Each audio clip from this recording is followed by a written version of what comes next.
17h. Bonsoir à toutes et à tous et merci de nous rejoindre sur Al24 News pour cette nouvelle édition. Tout de suite, les titres de l'actualité de ce mercredi 5 avril. Profanation de la mosquée Al-Aqsa, l'Algérie condamne avec fermeté et appelle le Conseil de sécurité de l'ONU à prendre ses responsabilités dans la protection des Palestiniens.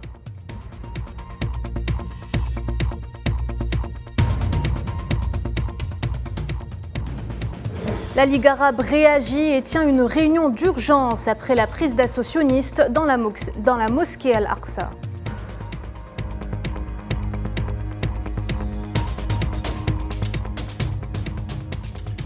À Pékin et pour une visite de 3 jours, Macron tente de rallier la Chine dans le règlement du conflit en Ukraine.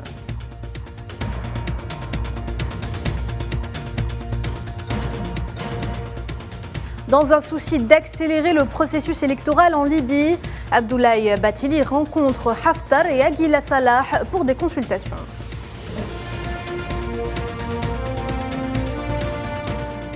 Situation très tendue en Palestine. Plusieurs dizaines de Palestiniens ont fait face à de violentes agressions perpétrées par les colons ainsi que par les forces d'occupation sionistes à l'intérieur même de la mosquée Al-Aqsa.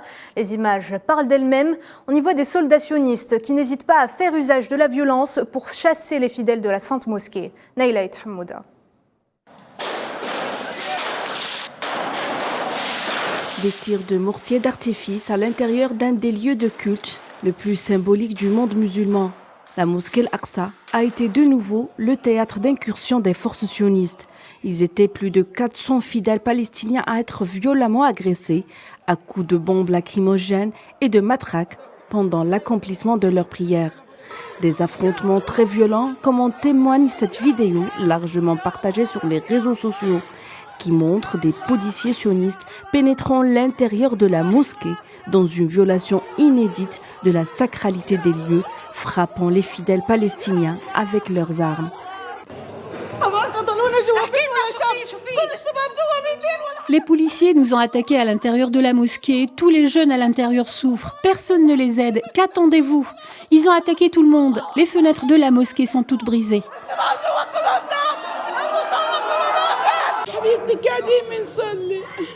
Je priais, j'étais assise sur une chaise, je récitais le Coran et subitement la police sioniste a jeté des grenades assourdissantes.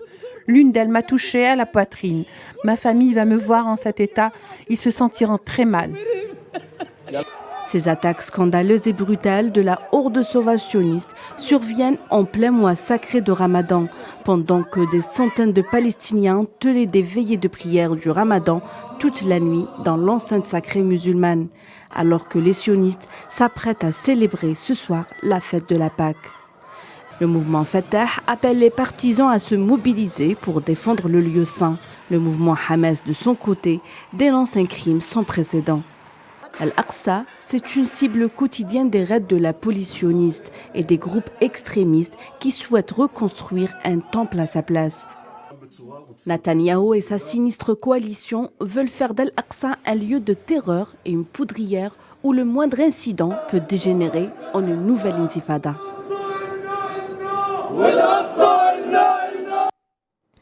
Et le Premier ministre palestinien a justement qualifié les agressions sionistes à Al-Quds de crimes majeurs contre les fidèles. Mohamed Shtayyeh a également dénoncé la judaïsation de la mosquée Al-Aqsa en empêchant les fidèles musulmans d'y prier, soulignant que la prière dans ce lieu saint est un droit pour tous les Palestiniens et ne nécessite pas l'autorisation de l'occupant. Shtayyeh n'a pas manqué de mettre en garde l'entité sioniste, attestant que la profanation de ce lieu sacré ne fera qu'exacerber davantage la tension. Et je vous le disais en titre, l'Algérie condamne avec la plus grande fermeté la prise d'assaut de la mosquée Al-Aqsa. La présidence condamne ces violences criminelles et sauvages qui constituent un empiètement flagrant sur les lieux saints et une violation du droit international.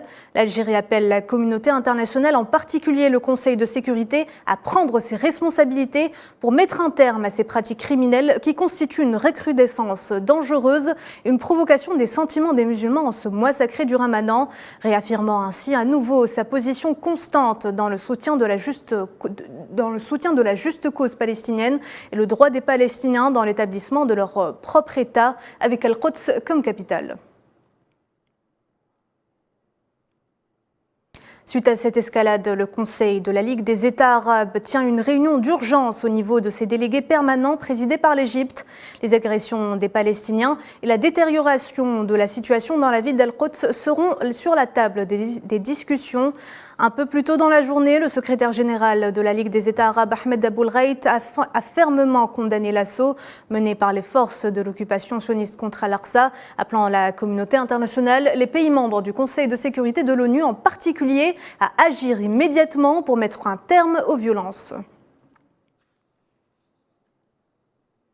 Et dans ce contexte, plusieurs pays ont exprimé leur profonde inquiétude quant aux crimes réitérés commis par l'entité sioniste à l'encontre des Palestiniens, à l'image de l'Arabie saoudite, de l'Égypte, de la Jordanie, des Émirats arabes unis ou encore de la Commission européenne qui ont condamné la prise d'assaut par la police d'occupation de la mosquée et l'attaque des fidèles musulmans.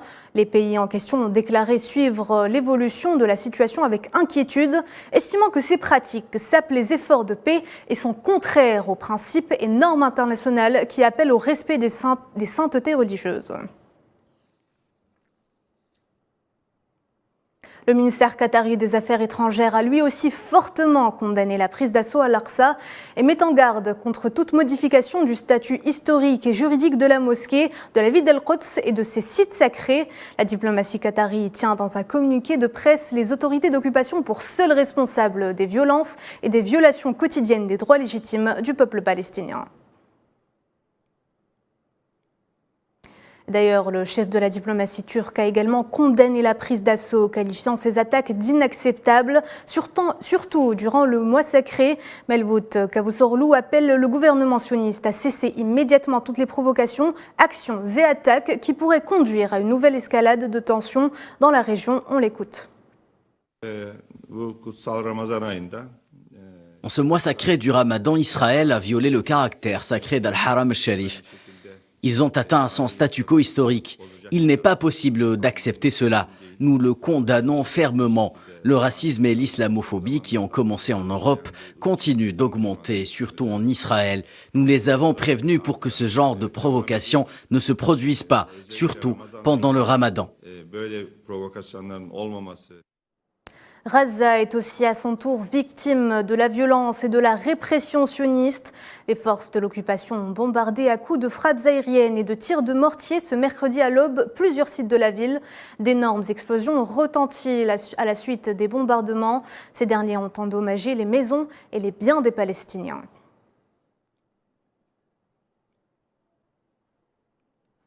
Et on va clore ce dossier palestinien avec ce chiffre. Pas moins de 2200 Palestiniens ont été arrêtés par les forces sionistes en Cisjordanie occupée, et ce depuis le début de 2023, selon le club des prisonniers palestiniens, dont 1200 à Al-Quds Est seulement. Les forces d'occupation intensifient le ciblage des citoyens palestiniens dans la ville sainte pendant le mois du Ramadan, et ce depuis 2021. Les arrestations touchent tous les groupes, y compris les enfants, les femmes, les personnes âgées, les malades et les blessés, et s'accompagnent de vandalisme et d'abus généralisés.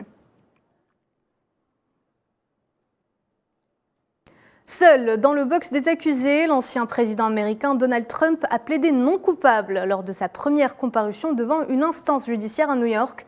Le 45e locataire de la Maison-Blanche a nié les faits liés à des malversations en 2016 qui lui ont été reprochés. En tout et pour tout, ce sont 34 chefs d'accusation auxquels Donald Trump devra répondre face au juge. Leila Gertal. Les États-Unis font face à l'un des procès les plus inédits de leur histoire démocratique du jamais vu. Un président américain qui passe devant le juge pour répondre de ses actes, voire des nombreux chefs d'inculpation qui pèsent sur lui. Cet inédit laisse perplexe sur la scène politique américaine. En direct de son procès, Trump dénonce sa mise en accusation. C'est une insulte à la nation, dira-t-il. Quelques heures plus tôt, Trump fait état de son étonnement. Je n'ai jamais pensé que quelque chose comme ça pourrait arriver en Amérique. Jamais pensé que cela pourrait arriver. Le seul crime que j'ai commis est de défendre sans crainte notre nation contre ceux qui cherchent à la détruire. Faut dire que Trump, dans son approche et ses réactions, ne s'attendait pas à cela et était très loin de soupçonner, ne serait-ce qu'une seconde, qu'il serait traîné devant la justice pour répondre de ses actes et que bien malgré lui, son histoire allait devenir un précédent dans l'histoire de son pays. Inculpé de 34 charges de falsification de documents en plus du scandale de mœurs de 2016, Donald Trump plaide non coupable.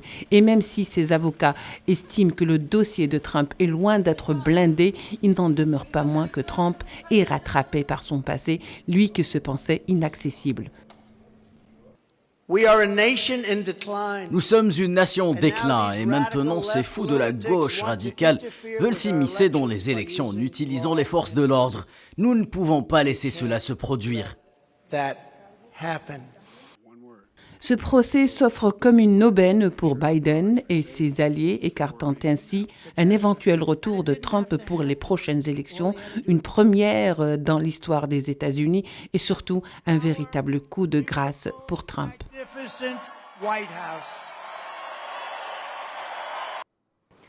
Et il s'agit d'une première depuis 2016. L'Iran nomme un ambassadeur aux Émirats arabes unis en conformité au principe de réciprocité. Selon des sources médiatiques iraniennes, il s'agit en l'occurrence de Reza Amiri. Le diplomate a entre autres été ambassadeur de son pays en Algérie et au Soudan. Amiri a également occupé la fonction de directeur général du Bureau des expatriés au sein du ministère des Affaires étrangères iranien. Rappelons qu'en juin 2022, Abu Dhabi avait à son tour remis en place son ambassadeur à Téhéran, Saif Mohammed Zahabi.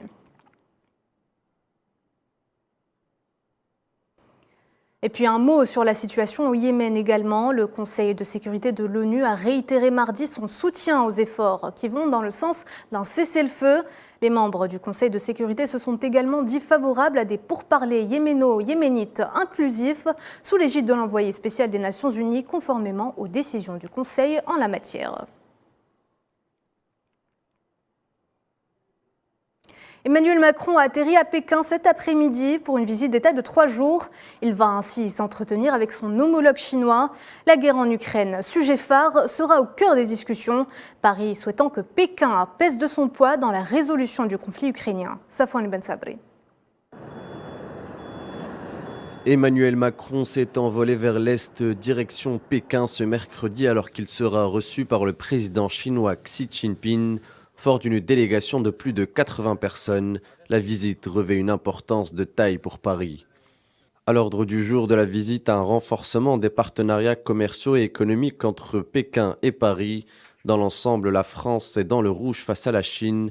La balance commerciale entre les deux pays penche pour l'empire du milieu. Mais l'autre versant de la visite revêt une dimension plus globale. Le conflit en Ukraine a bouleversé les anciens équilibres sur la scène internationale. Il a permis à Pékin de jouer à fortiori un rôle plus prépondérant. Emmanuel Macron semble avoir compris cette nouvelle donne. Et la Chine, justement, a proposé un plan de paix. Nous l'avons salué. Est-ce que nous nous y retrouvons dans son intégralité? Non. Néanmoins, il a un intérêt, il montre une volonté de s'engager sur la résolution du conflit. Et donc, s'il ne s'agit pas d'un plan de paix, il s'agit bien d'une volonté d'avoir une responsabilité, d'essayer de bâtir un chemin vers la paix et, je l'espère, de pouvoir participer à des initiatives utiles à la population ukrainienne. Juste avant son départ pour Pékin, le président français s'est entretenu au téléphone avec Joe Biden. Selon l'Élysée, les deux chefs d'État se sont fixés comme objectif de convaincre le président Xi Jinping d'avoir un rôle de médiateur dans le conflit ukrainien. Toujours est-il que rien ne garantit que le camp occidental puisse convaincre la Chine de suivre sa feuille de route. La Chine et la Russie ont à plusieurs reprises mentionné leur amitié sans limite, selon les propres mots du président chinois. Réforme des retraites et après 1 heure passée à Matignon, les syndicats affirment que la rencontre avec Elisabeth Borne est un échec, cette dernière ayant refusé le retrait du texte. Les syndicats ont appelé les travailleurs à rejoindre les cortèges demain pour une 11e journée de mobilisation. Les ministres des Affaires étrangères de l'OTAN se sont réunis aujourd'hui lors d'une table ronde pour discuter du conflit en Ukraine et du soutien à Kiev de la région Indo-Pacifique alors qu'ils concluent leur 2e journée de réunion à Bruxelles. Les ministres des Affaires étrangères néo-zélandais et japonais ont également pris part à ces pourparlers. Souhila Kilal. C'est désormais avec 31 membres que les réunions de l'OTAN se tiennent avec la récente adhésion de la Finlande. Réunis à Bruxelles pour le deuxième jour consécutif, les ministres des Affaires étrangères de l'OTAN, en présence de leurs homologues néo-zélandais et japonais, qui ont rejoint les pourparlers ce mercredi, ont principalement discuté de l'intensification du soutien à l'Ukraine, tout en tenant compte des objectifs à moyen et long terme. L'assistance actuelle à l'Ukraine vise à fournir au pays une aide militaire immédiate non létale. Certains membres de l'Alliance souhaitent étendre le paquet d'aide actuel à l'Ukraine, à la fois au niveau de son contenu et de ses montants. Il est crucial que nous ne parlions pas seulement de pur pourcentage, mais aussi d'objectifs de capacité. Et c'est ce que nous voulons ensemble en tant qu'alliance, mais aussi avec d'autres partenaires dans le monde. À la lumière de la guerre d'agression de la Russie, nous avons vu l'importance des partenaires du monde entier qui défendent un ordre international fondé sur des règles qui indiquent clairement qu'ils respectent la Charte des Nations Unies et donc la sécurité d'autrui, qui est une préoccupation centrale pour nous. En revanche, le chef de la diplomatie turque, Mevlut Cavusoglu, a appelé à des négociations pour mettre fin rapidement à cette guerre. En tant que Turquie, nous voulons que la guerre se termine le plus tôt possible. La guerre fait mal partout, en particulier la géographie proche, y compris la Turquie. Pour cette raison, nous poursuivrons nos efforts pour ramener la Russie et l'Ukraine à la table des négociations. Également au menu des discussions, la préparation du sommet de l'OTAN des chefs d'État et de gouvernement qui se tiendra les 11 et 12 juillet dans la capitale lituanienne et la coopération avec les partenaires de l'OTAN dans la région Asie-Pacifique qui participent pour la 3e fois aux réunions de travail. D'ailleurs, ces partenaires Asie-Pacifique ont eu l'occasion d'échanger ce mercredi avec le secrétaire général de l'OTAN, Jens Stoltenberg. Et en vue de la mise en place de sa feuille de route, l'envoyé spécial des Nations Unies pour la Libye, Abdoulaye Bathily, poursuit les consultations. Et c'est au tour de Khalifa Haftar et Aguila Salah de s'entretenir avec le patron de la MINUSMA. Au cœur des discussions, la tenue du scrutin général avant la fin 2023. Khadija Khadaoui. C'est conformément à sa feuille de route que le patron de la mission d'appui des Nations Unies en Libye poursuit son mandat. Abdoulaye Bathily ne ménage aucun effort pour mettre fin à l'imbroglio constitutionnel qui immobilise la Libye depuis l'avortement du scrutin général de 2021. Dans la foulée des rencontres et de sa feuille de route, l'envoyé spécial des Nations Unies s'est entretenu avec le commandant en chef de l'armée nationale libyenne Khalifa Haftar et le président du Parlement Aguila Saleh. Au cœur des discussions, la nécessité d'accélérer les efforts pour organiser un scrutin avant la fin de l'année 2023. L'entrevue et les efforts de Bathily semblent avoir porté leurs fruits. Ce dernier s'est dit satisfait de la rencontre, se félicitant même de l'engagement de Haftar et Aguila pour parvenir à l'organisation des élections libres et équitables et une réconciliation nationale globale. L'impératif pour Bathily, la communauté internationale et les amis de la Libye est la réconciliation de l'ensemble des parties prenantes, ou du moins, comme prémisse d'une réconciliation, l'entente pour l'organisation d'un scrutin. Une échéance qui remettra la politique libyenne sur le chemin de la sécurité et avant tout renouer avec l'ordre constitutionnel et pourquoi pas insuffler au sein du peuple libyen l'espoir et la paix. Dans un contexte de forte inflation, le Front social marocain a lancé un appel à tous les citoyens pour une participation intensive aux manifestations qui seront organisées dans les villes du Royaume samedi prochain sous le slogan « Lutte contre les prix élevés et l'oppression sociale » et ce dans le contexte de mépris total du Merzen face aux conditions désastreuses dans lesquelles vivent les Marocains. Le Conseil de sécurité de l'ONU planchera dans quelques jours sur le dossier du Sahara occidental. Le rendez-vous est pris pour le 19 avril prochain, date à laquelle le Conseil tiendra une session fermée sous la présidence de la Russie et conformément à l'agenda du débat. Les membres du Conseil de sécurité travailleront sur un exposé de l'envoyé personnel du secrétaire général des Nations Unies pour le Sahara occidental, Staffan de Mistura, ainsi que sur les derniers développements liés à la situation sahraoui, y compris les résultats des récentes consultations informelles avec le Maroc, le Front Polisario et les pays voisins et les groupes amis du Sahara occidental. Sport football, dans moins de 2 heures, les 3 clubs algériens évoluant en Ligue des champions africains et Coupe de la CAF vont connaître leur adversaire de la compétition pour le compte des quarts de finale. Une dernière ligne droite avant le sacre final. Les détails avec Amin Toutah. C'est dans la capitale égyptienne, le Caire, que le champion d'Algérie en titre, le Serbe Belouizdad, ainsi que la JS Kabylie et l'USM Alger, vont connaître les noms de leurs adversaires respectifs dans les 2 tournois continentaux, la Ligue des champions et la Coupe de la CAF. Le triple champion d'Algérie, Serbe Belouizdad, qui participe au tournoi suprême pour la 3e fois consécutive, a terminé 2e de son groupe après l'Espérance de Tunis.